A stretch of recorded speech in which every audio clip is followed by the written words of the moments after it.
You're listening to the podcast against Giygas.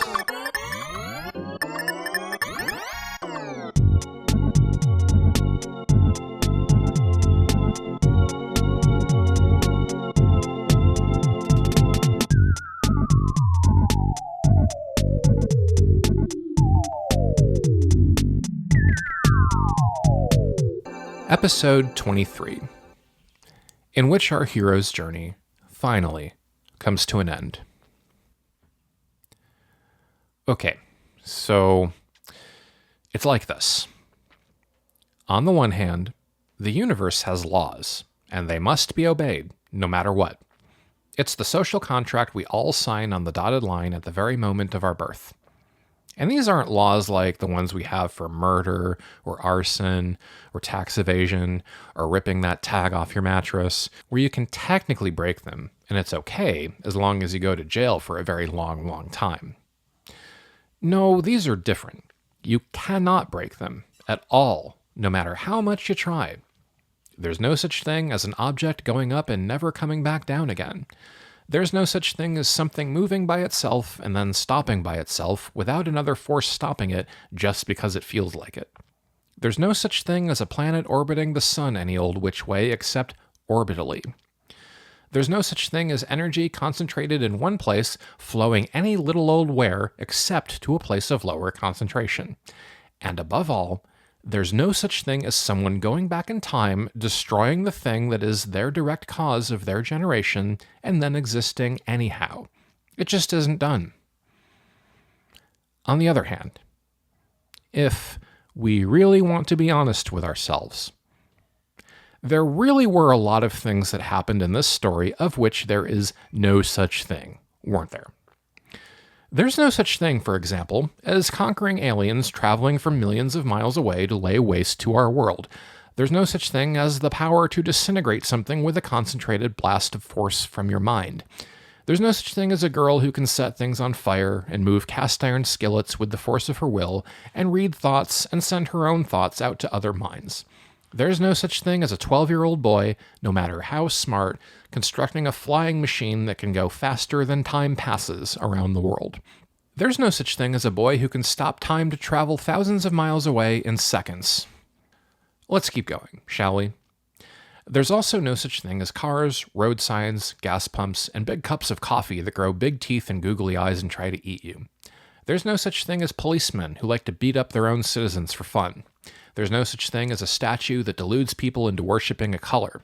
There's no such thing as zombies, let alone zombies who like to eat not human brains, but Marmite. There's no such thing as a cup of coffee sending you to a photo-negative land where you have to work every weekday from 9 to 5. There's no such thing as a nice sea monster living in one lake, or a mean sea monster living in an ocean. There is no such thing as a cave full of monkeys who not only can talk, but like to eat pizza. There's no such thing as a pyramid full of talking statues, or a world under the earth where dinosaurs are still alive. There is no such thing as an alternate dimension where pink, roly-poly beings can speak glossolalia and build upside-down houses.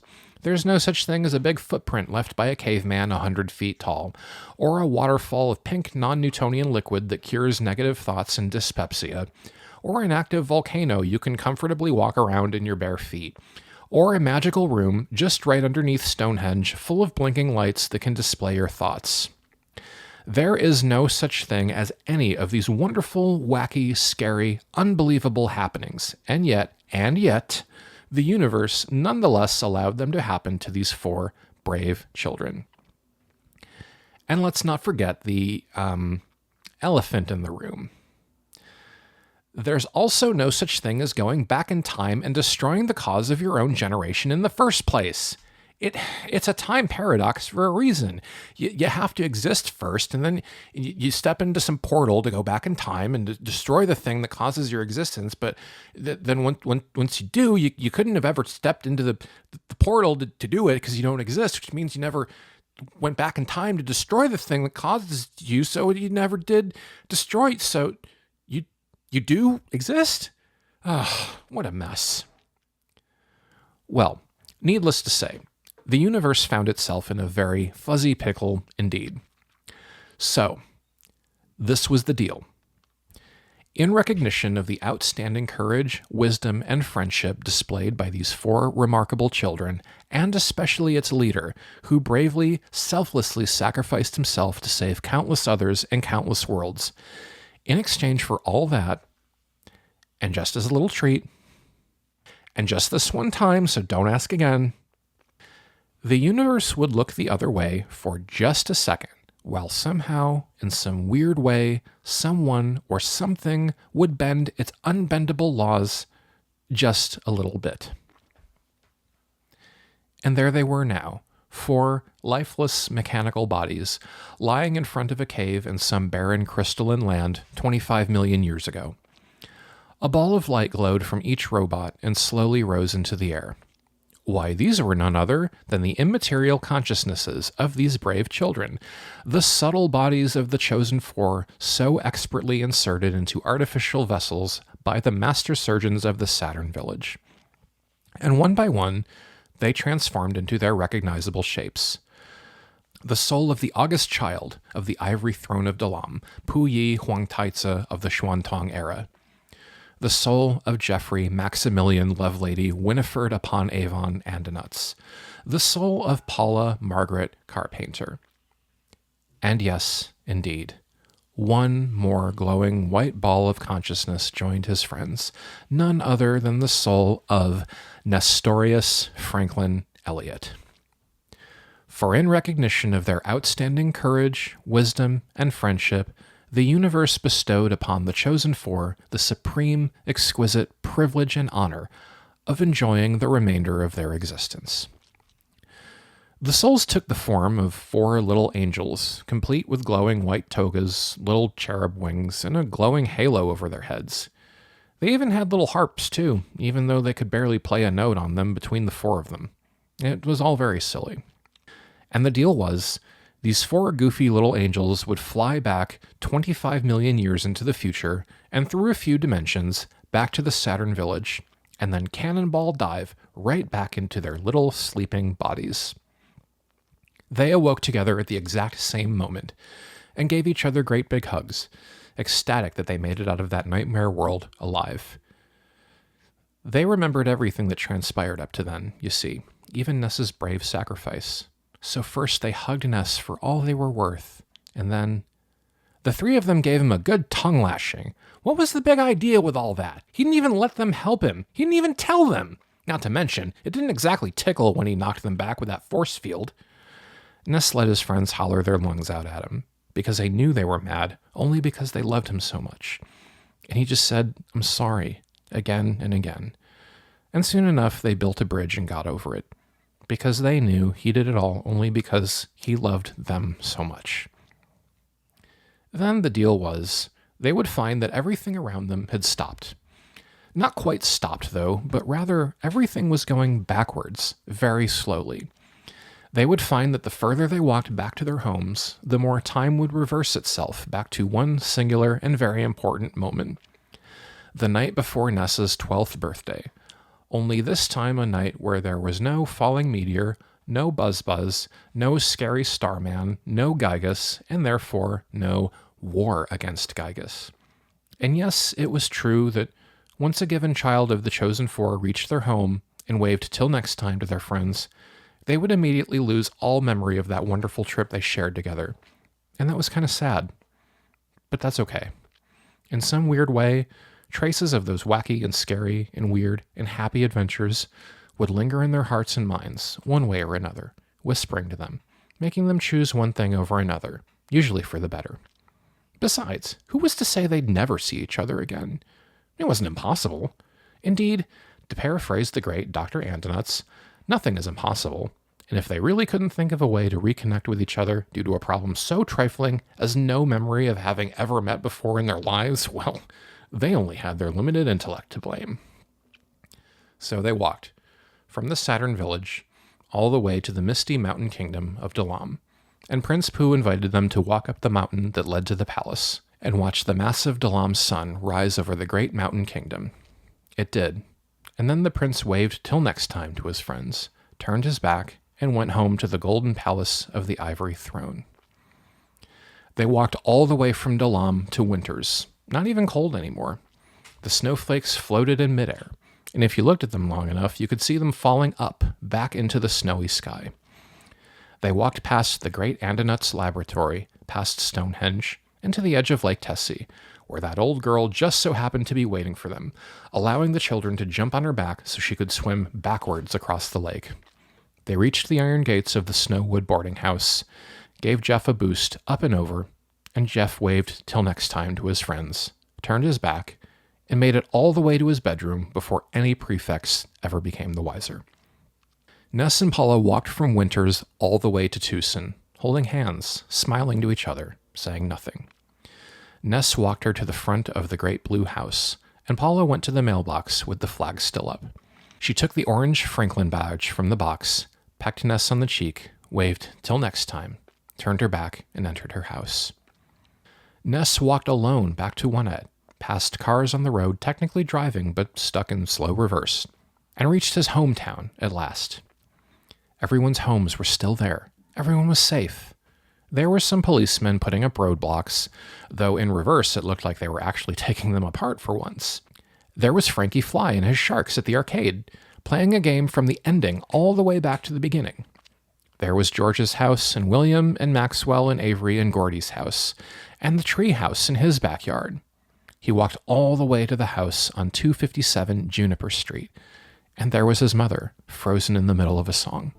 He gave her a hug and walked to his room, and there was King, lying on his bed, his tail suspended in mid-wag.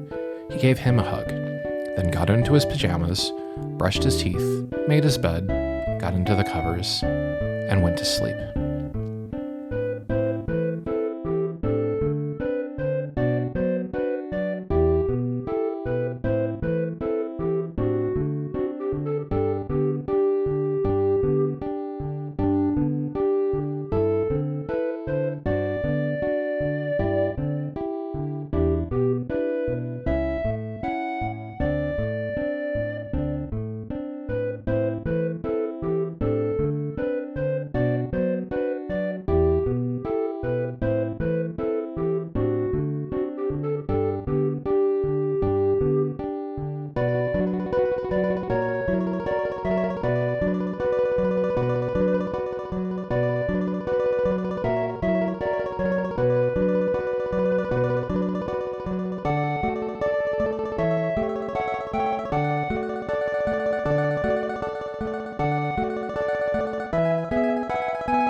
The courtiers and retainers of the Golden Palace of the Ivory Throne of Dalam were all abuzz with fuss and trepidation. It was the morning of the young August child's 13th birthday, you see, and word was he had passed his moo recital with flying colors. He was to appear before his entire court first thing in the morning and speak his very first words. It was a nerve-wracking ritual. The first announcement to escape from the prince's lips would be an appraisal of their entire tutelage.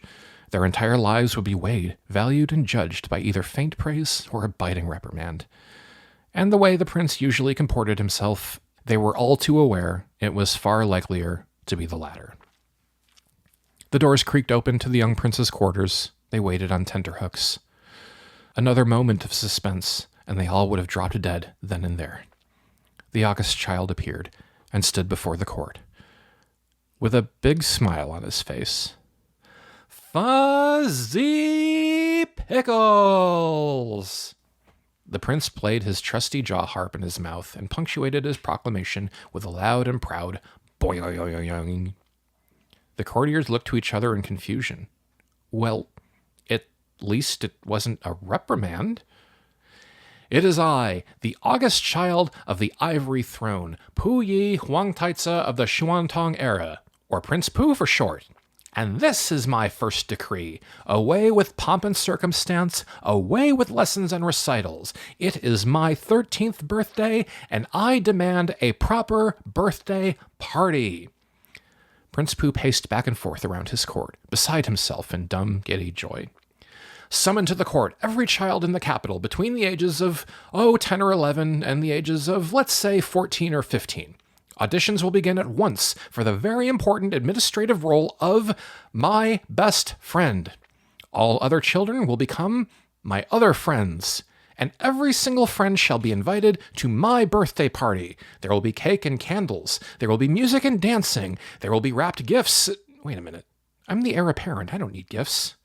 There will be gifts for everyone else. Yes, that's the ticket. There will be games. There will be baseball. And when the sun has set, there will be fireworks. I am the august child of the ivory throne, and as I have spoken, so it shall be done. Prince Pooh made his proclamation official with another loud boing from his jaw harp that echoed in the hall. The courtiers were frozen in utter bewilderment. Well, what are you waiting for, Christmas? Get a move on already. We've already spent 3 minutes not celebrating my birthday. The courtiers scattered with a terrified shout to a man, and all began preparations for the greatest, most magnificent birthday party the ancient mountain kingdom of Dalam has ever and would ever see.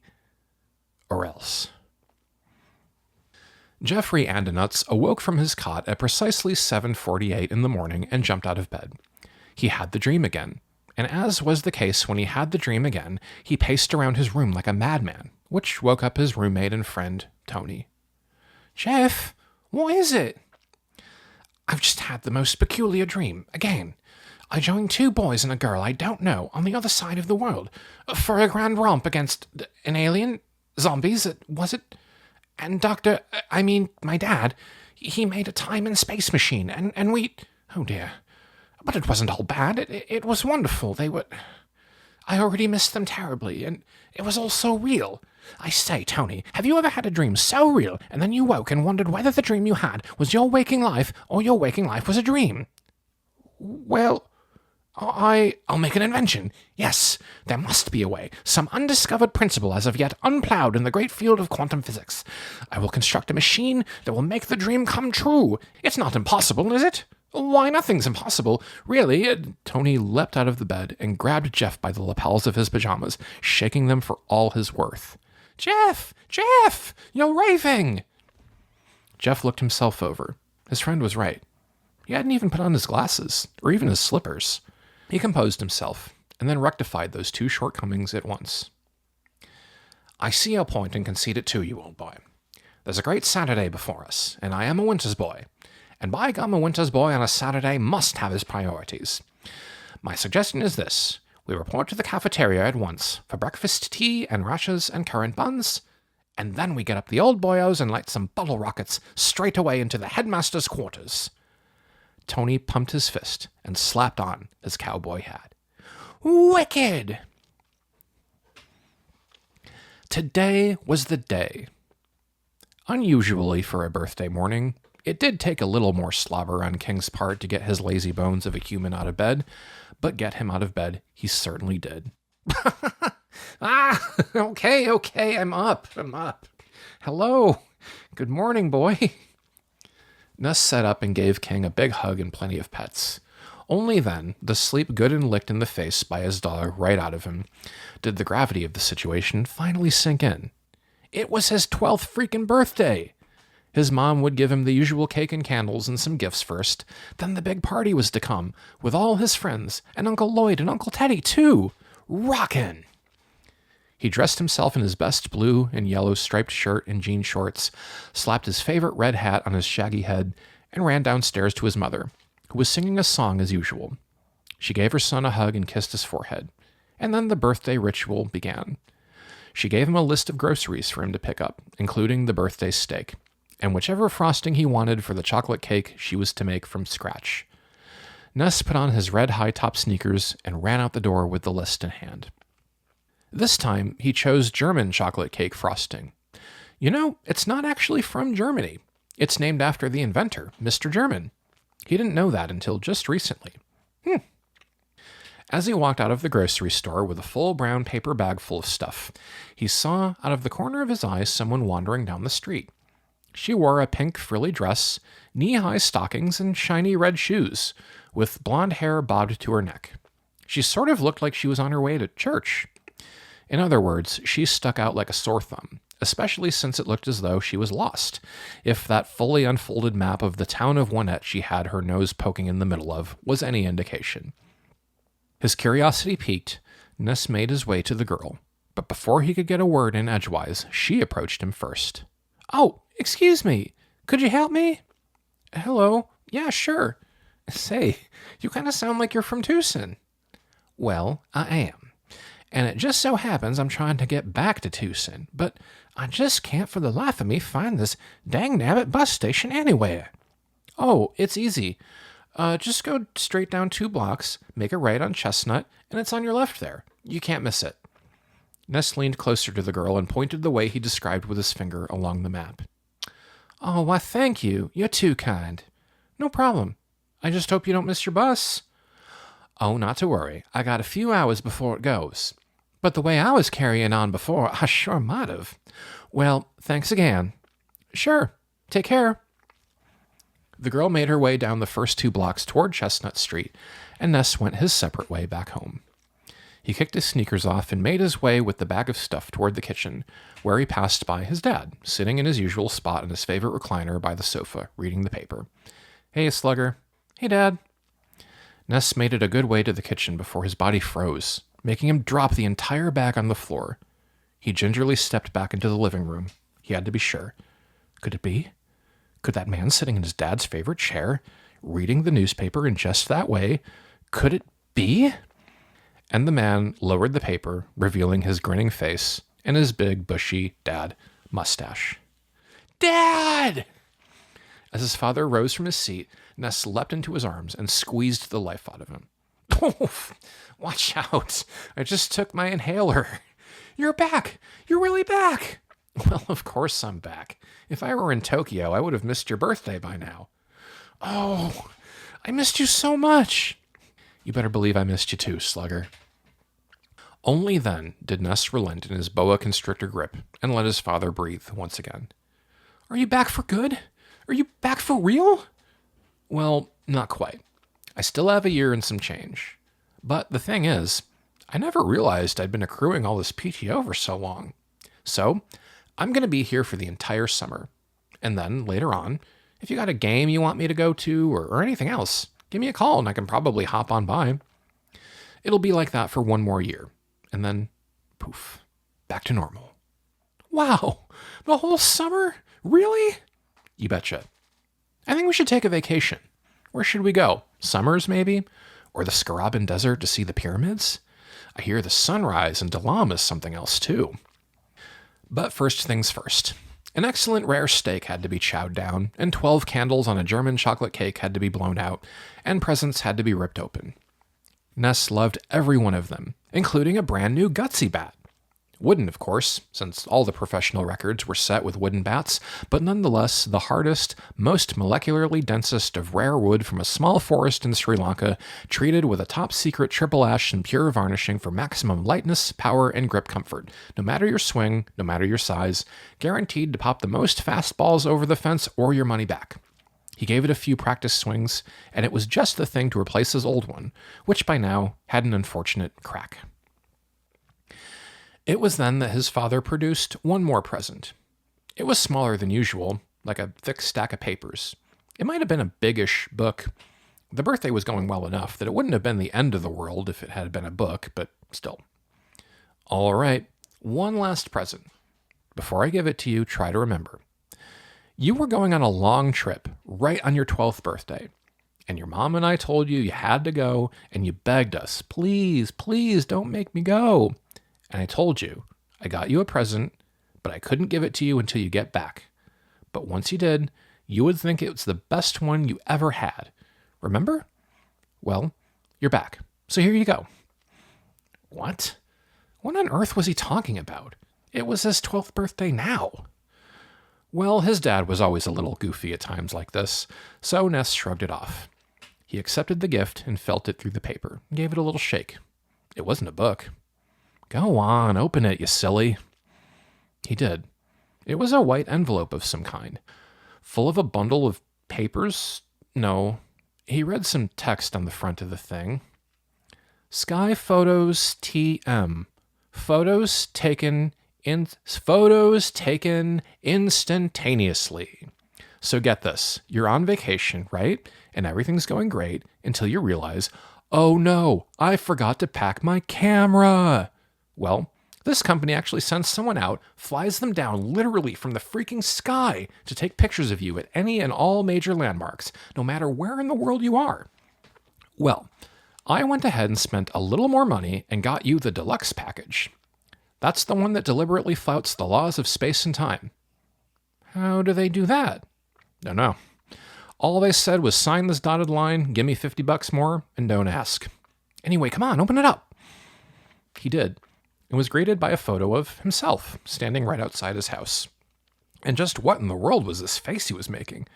He showed the thing to his dad. Come on, keep looking. He did. The next photo showed him all the way out at the giant step in Tucson. Weird. He had always wanted to go there, but had never been. But nonetheless, there he was, with his little bare foot making the huge footprint, next to a girl. He kept looking. There he was in Threed, at their great summer carnival, with the same girl and another boy, kind of nerdy, dressed up like he went to a prep school or something.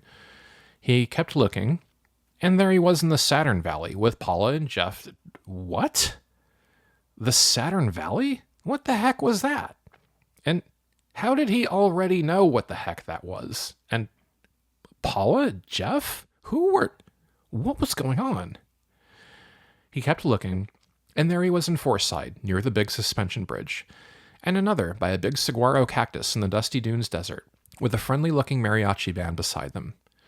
Now he was joined by another boy, a real sourpuss of a companion from Dalam, if you had to guess. Were they in Summers? If they were, why was this boy so grouchy? There they were in a museum of natural history, with huge dinosaur bones behind them. There they were in a cave with goofy talking monkeys. One of them was eating a slice of pizza. Another one with the Great Pyramid and the Sphinx in the Scaraban Desert. And what was this place? A jungle somewhere? A volcano behind them? That's neat. And there he was with Prince Pooh and Dalam, the sun high above them, the Golden Palace on a hill behind them. They were playing baseball.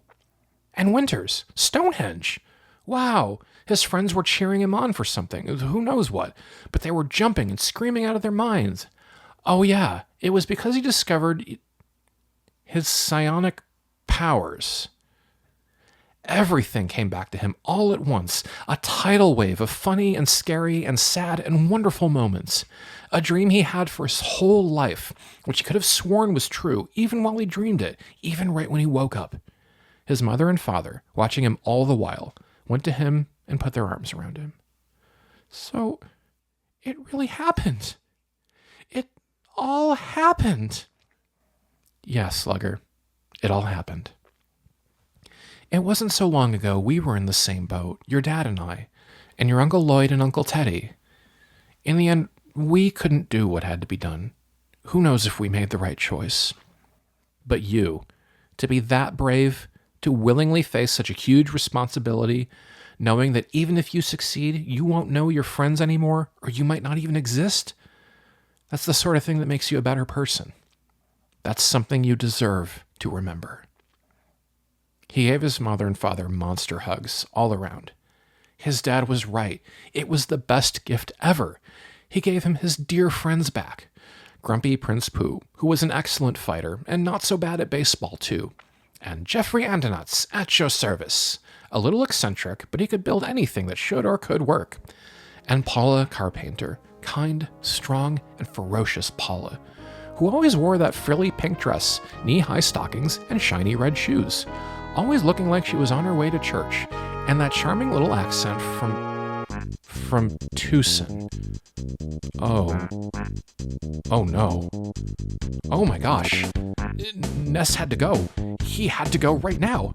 Mom, Dad, I have to go. Thanks so much for the presents. They're great. They're the best ever, but I gotta go. I'll be right back. I'm sorry, I gotta go. He scrambled to put his sneakers on, almost forgetting the bundle of photos taken instantaneously, and ran out the door.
He ran down Main Street to the supermarket. He ran 2 blocks from there, ran a right down Chestnut Street, ran all the way to the bus station, and saw the bus to Tucson driving away, full speed ahead. No, not when he was so close. He ran after the bus, ran as fast as he could, ran even though every limb in his body hurt, ran even though his lungs could barely grasp enough oxygen for his body to ever take him there, ran even though, as far as he knew, his psionic powers didn't include super cheetah speed. It was driving away, faster, farther. He had to do something. He screamed Paula's name down the street, screamed it till it tore his already tired lungs to shreds. And then, without even knowing what he was really doing, without ever knowing he could do it all along, he tried one more thing. It stood to reason that as the son of the former great heroes in the war against Giygas, the psionic adepts Ninten and Pollyanna Elliott, Ness could do anything they could do. His father could fire ferocious death rays of pure destructive power from his fingertips and channel it through his bat. And, I think he might have also had ice powers or something? I don't know. And his mother could move objects with the force of her mind, protect her friends with powerful defensive force fields, and also do one other thing. He stretched out his hand toward the bus and screamed at the top of his lungs without ever opening his mouth. Paula!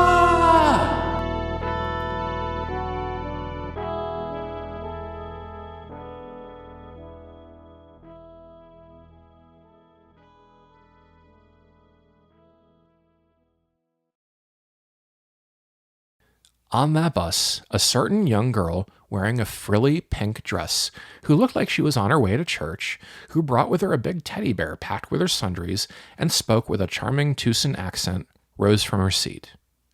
"Stop the bus! I have to get off!" Of course, the driver did not stop the bus. If bus drivers stopped the bus every time some silly girl traveling unaccompanied asked them to stop the bus, then no buses would ever go anywhere. She had to try harder than that. I'm gonna throw up! The bus screeched to a halt and burned rubber against the asphalt. A second later, Paula was shoved off the bus and it skidded away, Tucson bound. She looked down the street and saw a boy running toward her. Was it? It was that same boy she met on the way to the station. He was sweet and kind to her then, sure, but why? The boy finally caught up to her and collapsed on the street, sucking in huge gulps of air. Oh, man. Oh, thank you. Thank you. I thought I lost you forever.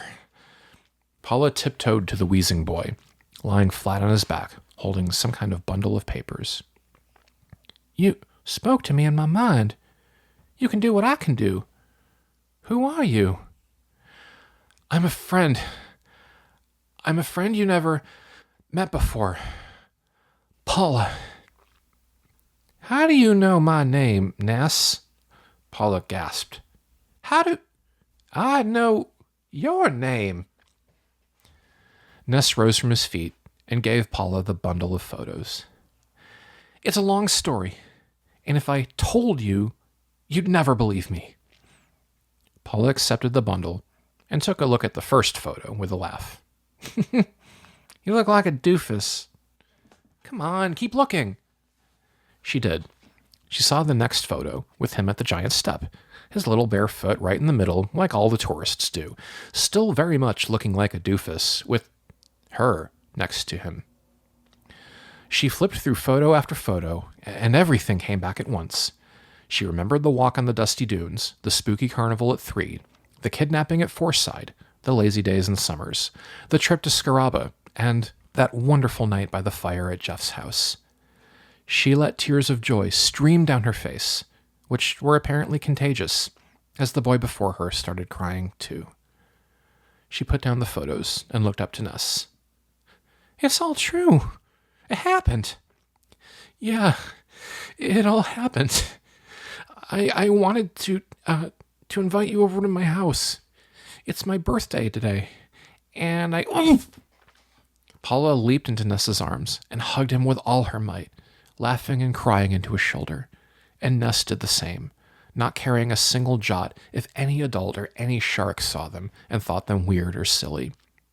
For his 12th birthday, the world had given Ness his best friends back to him. This was the hardest part, just getting one of them. And here she was, crying tears of joy and laughing a sweet little laugh at that sweet little boy with a stain on his shirt who gave her a s'more that one night by the fire. Here she was, and soon Ness would bring her to his home and introduce her to his parents and his treehouse friends. One friend down, 2 more to go, he said to himself. There had to be something in the phone books, directories, or school records or some such thing, and he was sure he had permission from his parents to make a long-distance call to Winters. Not to mention, how hard could it really be to find the sitting heir apparent of the entire monarchy of Dalam? Or heck, what did they even need to call them for? They had telepathy, for crying out loud. Paula did it to Jeff before. Either of them could do it again. But that was all for later. Paula and Ness had some tears of joy that were welling up inside them for 12 straight years now, and they had to hurry up and cry them out. Ness and his 3 brave friends had together saved the world, and the world was ready to pay them back for the favor 100,000-fold. They had a whole lifetime ahead of themselves, the 4 of them together, a whole entire lifetime full of new, happy memories and fun new gatherings and exciting new adventures. A whole lifetime together, full of even more smiles and tears.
You've been listening to The Podcast Against Giygas, an audiobook written and performed by me, Garrett McMahon, based on Earthbound, the Super Nintendo game directed by Shigesato Itoi, with production by William Pulowski and thumbnail design by David Peters. And yes, Ness's adventure with Paula, Jeff, and Prince Pooh against the evil Giygas, the destroyer of worlds, has come to an end, and I'll miss them all very much. But don't be sad, because the great big adventure of Ness's weird, wacky, wonderful life is just getting started. Indeed, there are to be plenty more warm and sunny summers, more snow days off from school, more baseball games, more fun romps around the world with his 3 new best friends, and not to mention, more Smash tournaments to win. And as proud wielders of psionic power, no doubt there will be even more fierce battles headed their way in defense of the planet Earth and all those living upon it who cannot defend themselves. But for now, the dread alien conqueror known as Giygas will never menace the good people of this world again. The journey was hard, and much of it was scary, but it wasn't all bad. And truth be told, it was a whole lot of fun too. And most importantly, Ness had help, without which he could have never gotten as far as he did. Help from his friends, his family, from kind and well-meaning strangers he met along the way, and especially from you. And so, most of all, I'd like to thank you, listeners, dear friends, for sticking by him from the very beginning, from that very first step he took out his front door, all the way to the very end, face to face against his greatest foe, and always believing in him. It made all the difference. Well, I hope to see you all again when some other adventure comes our way every Monday morning, but until then, take care of yourself. Till next time.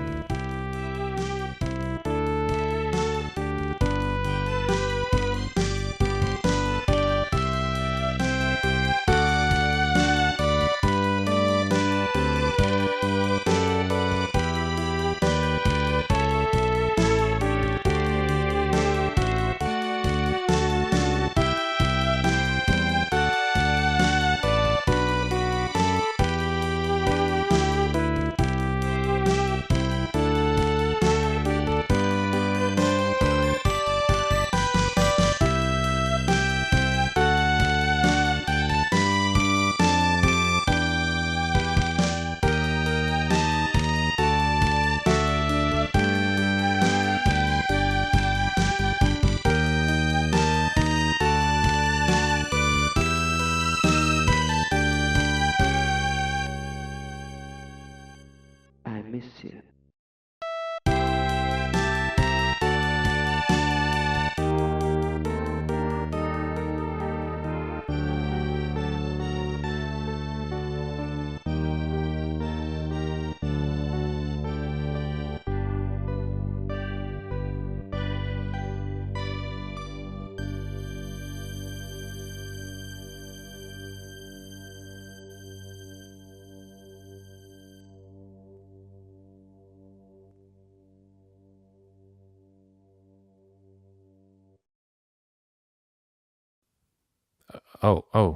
Oh dear. There's, looks like there's one more page here. Oof, oh boy. Well, let's go ahead and read it. Here goes.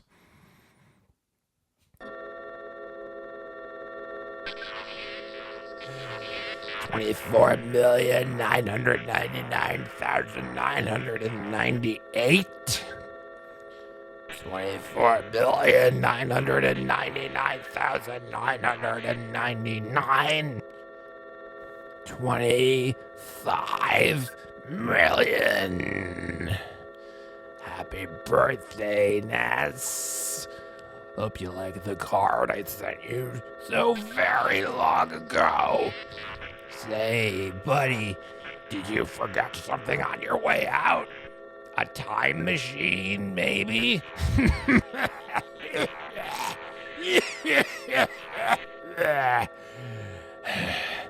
I told you, every step of the way, you will never be rid of me.